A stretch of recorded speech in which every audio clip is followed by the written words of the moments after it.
আজ অনেক দিন পর তোমার সাথে দেখা। তুমি এখন ভূত.com-এর মডারেটর। আমি তোমার সবগুলো ঘটনা শুনেছি এবং আমার কাছে চমৎকার লেগেছে। আমার কাছেও একটা রোমহর্ষক এবং হৃদয় বিদারক ঘটনা আছে। তুমি যদি লিখে পাঠাও তাহলে আমার অনেক দিনের স্বপ্ন পূরণ হবে। উৎপল ভাইয়ের কথা শুনে আমার আর তর সইছিল না, তাই অনুষ্ঠান শেষে বিকেলবেলা তাকে নিয়ে একটা চায়ের দোকানে বসে পড়ি ঘটনা শোনার জন্য। ভেবেছিলাম ঘটনাটি তিনি আমাকে ঠিক যেভাবে বলেছেন আমিও ঠিক সেভাবেই লিখে পাঠাবো, কিন্তু সারপ্রাইজটাকে তো এভাবে হাতছাড়া হতে দেয়া যায় না। তাই ঘটনাটা কিছুটা নাটকীয় ভঙ্গিতেই শুরু করা যাক। ঘটনা 1। সময়টা 2013 সালের 26 মে। পড়ন্ত বিকেল। স্বাভাবিকভাবে আর 5টা দিনের মতো সেদিনের বিকেলটিও। রৌদ্রতাপে পিচ ঢালা রাস্তায় মানুষের চলাফেরা যেন নিত্যদিনের মতো। কিছুটা এগিয়ে যেতেই রাস্তার মাঝে একটি ভিড় দেখা যাচ্ছিল, আর ধীরে ধীরে উৎসুক জনতা এক এক করে সেই ভিড়ের মাঝে সামিল হতে লাগলো। সময়ের সাথে সাথে ভিড় বাড়তে থাকে, আর সেই ভিড়ের মাঝেই সবাই আবিষ্কার করে স্কুল ইউনিফর্ম পরা 16-17 বছর বয়সী এক কিশোরকে, যে কিনা রাস্তার মাঝে অচেতন অবস্থায় পড়ে আছে। অনেকেই মনে করে ছেলেটি হয়তো রোদের প্রচণ্ড তাপে মাথা ঘুরে পড়ে গিয়েছে। 2-1 ব্যক্তি ছেলেটির শরীরে হাত রেখে বুঝতে পারে যে ছেলেটি আসলে আর বেঁচে নেই। বিষয়টি নিশ্চিত হতে কয়েকজন ছেলেটির গলায় হাত দিয়ে এবং কবজি পরীক্ষা করে দেখে, অর্থাৎ নাড়ি পরীক্ষা করে দেখে ছেলেটি সত্যিই মারা গিয়েছে। নিথর দেহ নিয়ে সে রাস্তার এক পাশে পড়ে আছে। ছেলেটির মৃত্যু নিশ্চিত হওয়ার পর উপস্থিত জনতার মাঝে কেউ একজন পুলিশে ফোন করে। যথারীতি কিছুক্ষণ পরে পুলিশ চলে আসে। তারা এসেই উৎসুক জনতার ভিড় সরিয়ে দিয়ে চারিদিকে আইনি প্রক্রিয়ায় ঘিরে ফেলে এবং ছেলেটির শার্ট প্যান্টের পকেট চেক করতে থাকে, এতে করে যদি ছেলেটির কোনো পরিচয় বা ঠিকানা পাওয়া যায়। কিন্তু অনেক খোঁজাখুঁজির পরেও ছেলেটির ব্যাগ থেকে উত্তরবঙ্গের কোনো একটা জেলার একটি ঠিকানা ছাড়া আর কিছুই পাওয়া যায় না। এরপর পুলিশ লাশটিকে ময়নাতদন্তের জন্য, অর্থাৎ পোস্টমর্টেমের জন্য বাংলাদেশের স্বনামধন্য একটি মেডিকেল কলেজে পাঠিয়ে দেয়। কিছুক্ষণের মধ্যেই যথারীতি লাশটি মেডিকেলে পৌঁছে যায়। সেখানে থাকা একজন চিকিৎসক লাশটিকে শেষবারের মতো পরীক্ষা করে এবং একটি স্ট্রেচারে করে মর্গে পাঠিয়ে দেন। অল্প কিছু সময়ের মাঝেই ডোম চলে আসে। ডোম ছিল মধ্যবয়স্ক একজন পুরুষ, মাথায় কাঁচা পাকা চুল আর মুখে চাপ দাঁড়ি। সেই মুহূর্তে সে নেশায় একদম বুঁদ হয়েছিল। ডোমরা সাধারণত এমনই হয়ে থাকে, লাশ কাটার আগে তাদের প্রচুর পরিমাণে নেশা করতে হয়।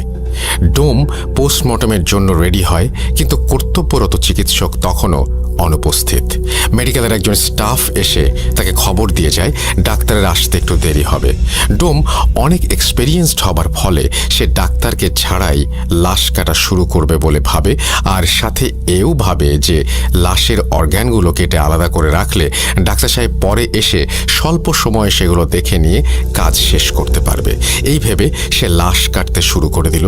লাশ কাটার এক পর্যায়ে গলার মাঝ বরাবর একটা অংশ কাটার পর সেই ডোম সেখানে একটি পাথর দেখতে পেল।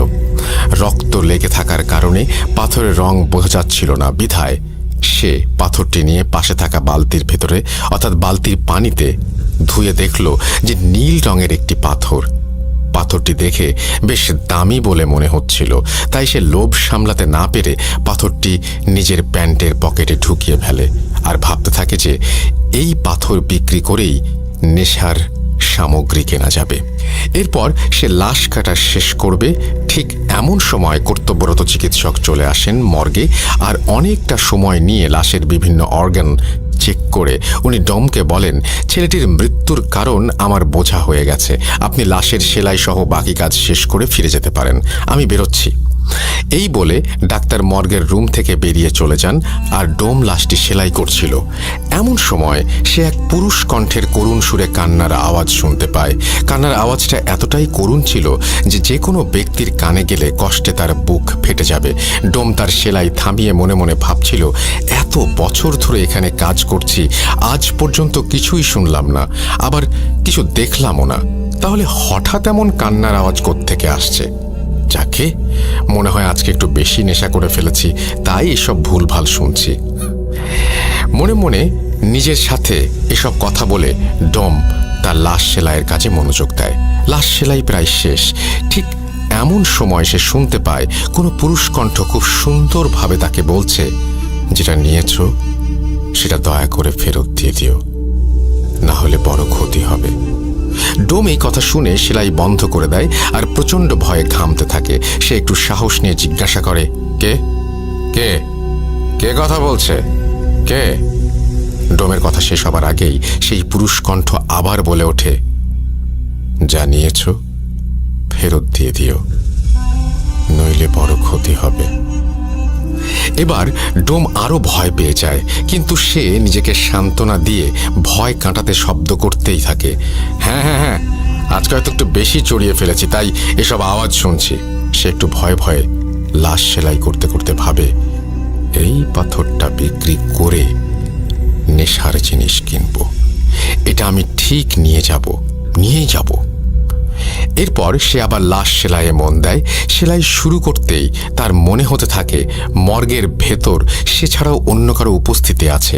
তার কানের কাছে কান্নার সেই আওয়াজ যেন আরো স্পষ্টভাবে আসতে থাকে, আর একটু পর পর আওয়াজটা তার বাম কান থেকে ডান কানের দিকে, আবার ডান কান থেকে বাম কানের দিকে ঘুরতে থাকে।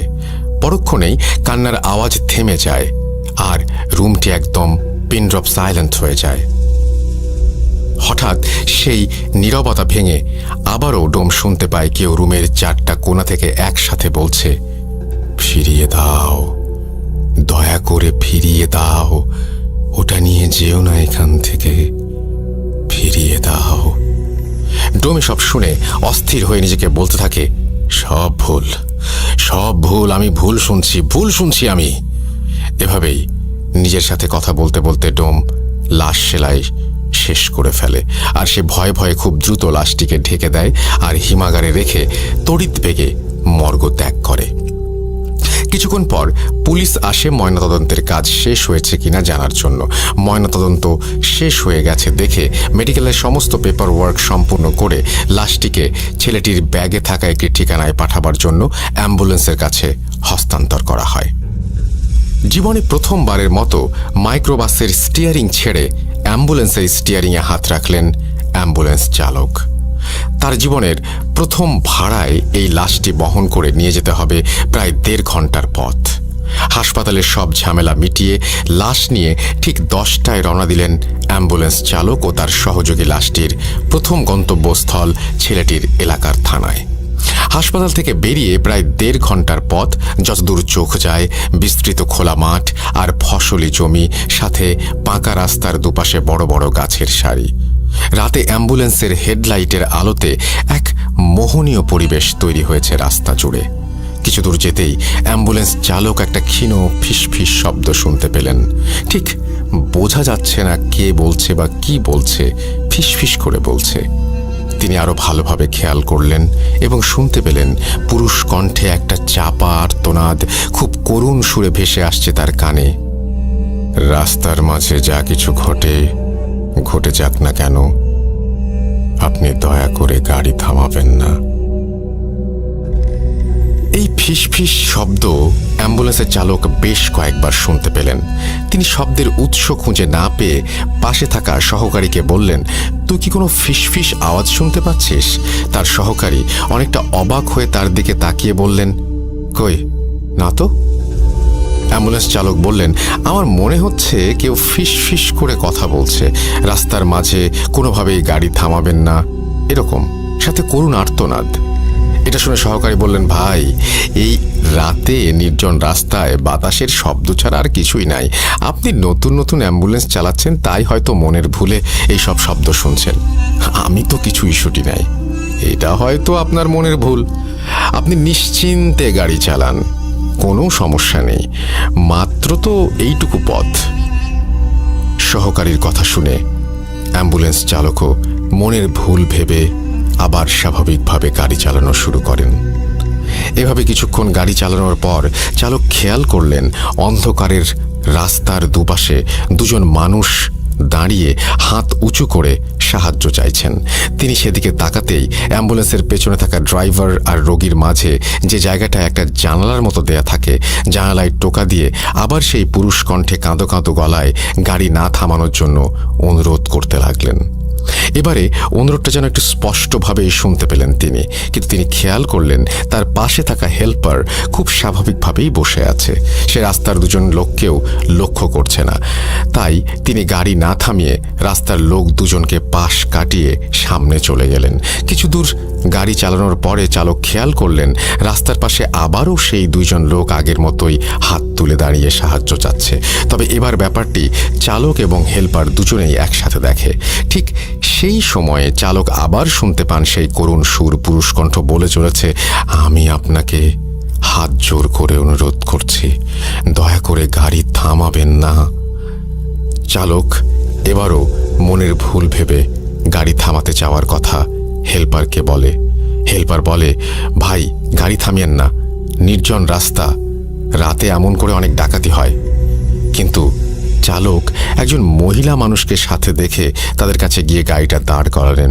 চালক এবং হেল্পার খেয়াল করলেন রাস্তায় দাঁড়িয়ে থাকা লোক দুজন মাঝবয়সী পুরুষ এবং মহিলা।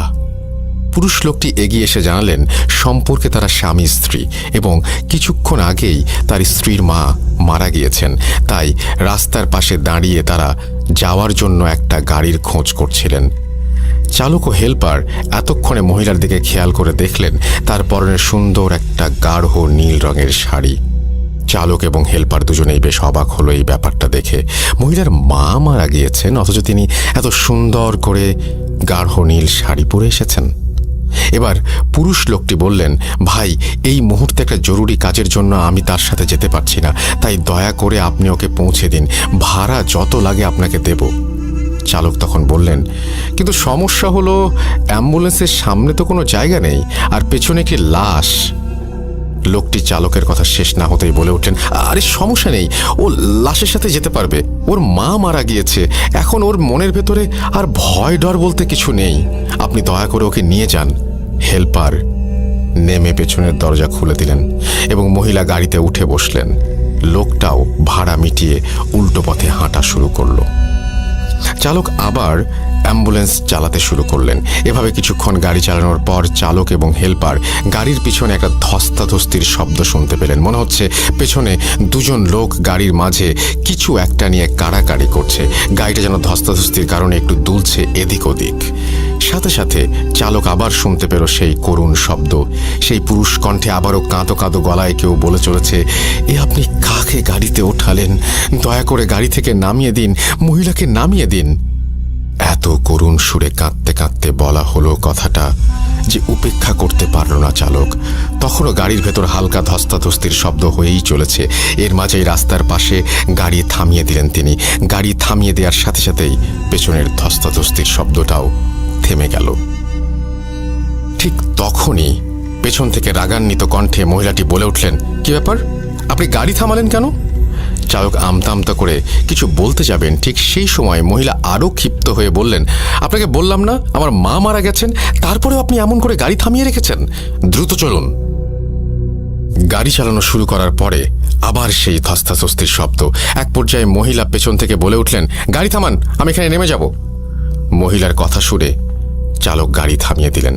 চালক এবং হেল্পার অবাক হয়ে খেয়াল করলেন রাস্তার দুপাশে কোনো বাড়ি ঘর নেই, দুপাশে শুধুই ফসলি জমি। হেল্পার নেমে পেছনের দরজাটা খুলে দিতেই মহিলা গাড়ি থেকে নেমে মুহূর্তেই রাস্তার পাশে থাকা ফসলি জমির অন্ধকারে মিলিয়ে গেলেন। এরপর তারা গাড়ি নিয়ে কোনো ঝামেলা ছাড়াই মাঝরাতে ছেলেটির এলাকার থানায় পৌঁছালেন এবং সেই থানায় পুলিশের সাহায্যে তারা লাশ নিয়ে ছেলেটির বাড়িতে গেলেন। এবার গাড়ির দরজা খুলে তারা যখন লাশটি নামাতে গেল তখন দেখল লাশের ডান পা থেকে তাজা রক্ত ঝরছে। সেই রক্ত দিয়ে অ্যাম্বুলেন্সের স্ট্রেচার ভিজে চুইয়ে পড়েছে অ্যাম্বুলেন্সের মেঝেতে। সবাই ঘটনাটা দেখে রীতিমতো অবাক, কারণ ছেলেটি মারা গেছে অনেক আগে।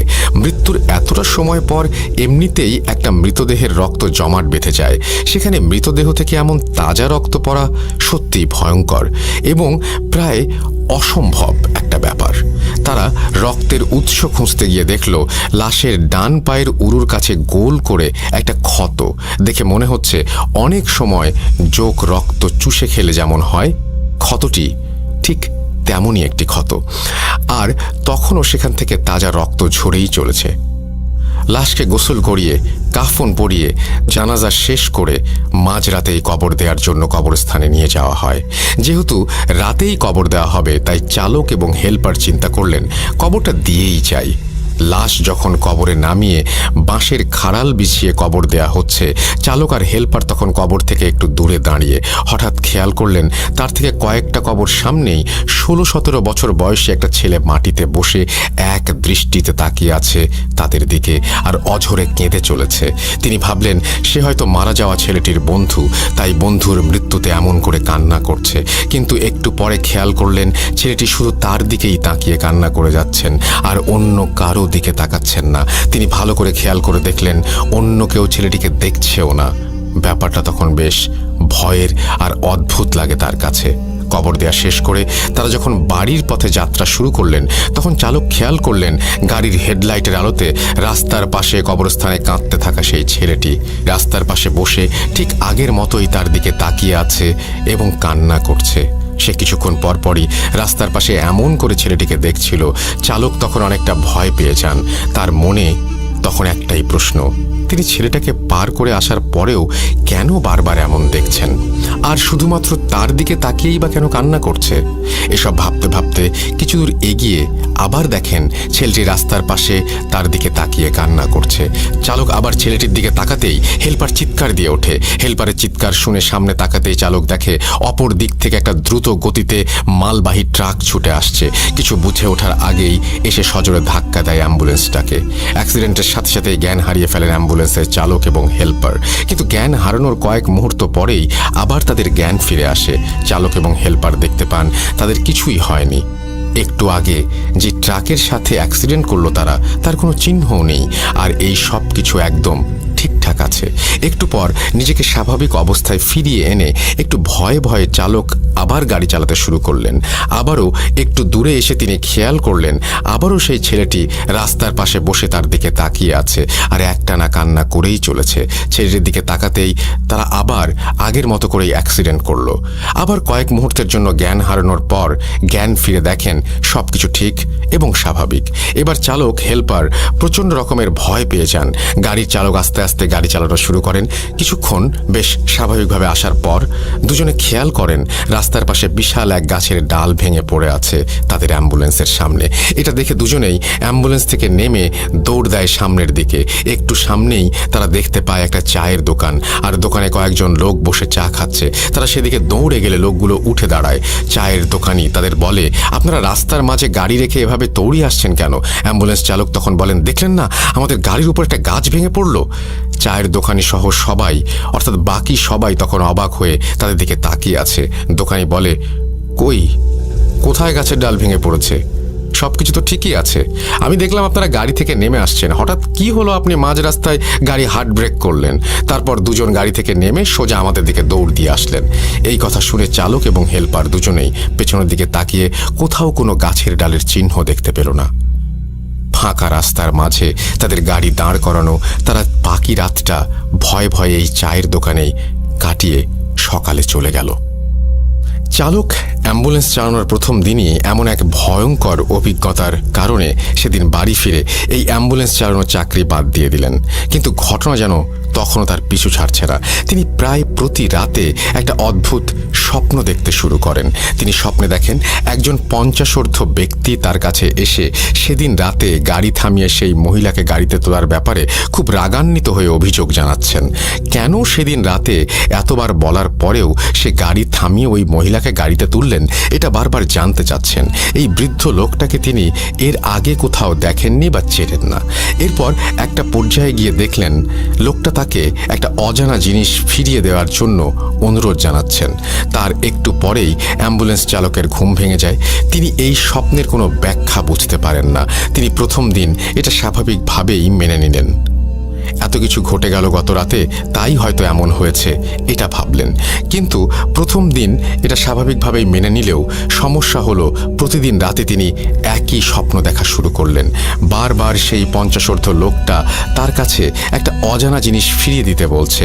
প্রায় 2 সপ্তাহ ধরে এই স্বপ্নের কোনো কুল কিনারা করতে না পেরে তিনি অনেকটা বাধ্য হয়ে সেই ছেলের বাড়িতে চলে যান। সেদিন রাতে যে বাড়িতে তিনি লাশ নামিয়ে দিয়েছিলেন, সেই বাড়িতে গিয়ে দেখতে পান ছেলের বাবা মারা গিয়েছেন এবং তাকেও তার ছেলের পাশে কবর দেয়া হয়েছে। তিনি আশেপাশের কয়েকজনকে তার স্বপ্নে দেখা বৃদ্ধটির চেহারার বর্ণনা দিলেন, এমন কাউকে তারা দেখেছে কিনা। সবাই তাকে হতাশ করে দিয়ে বলে এমন কাউকে তারা কোনো দিন দেখেনি। সেখানে কোনো তথ্য না পেয়ে তিনি আবার বাড়িতে ফিরে আসেন, কিন্তু স্বপ্নের সেই লোক তার পিছু ছাড়ে না। তাই তার সাথে ঘটে চলা ঘটনার ব্যাখ্যা এবং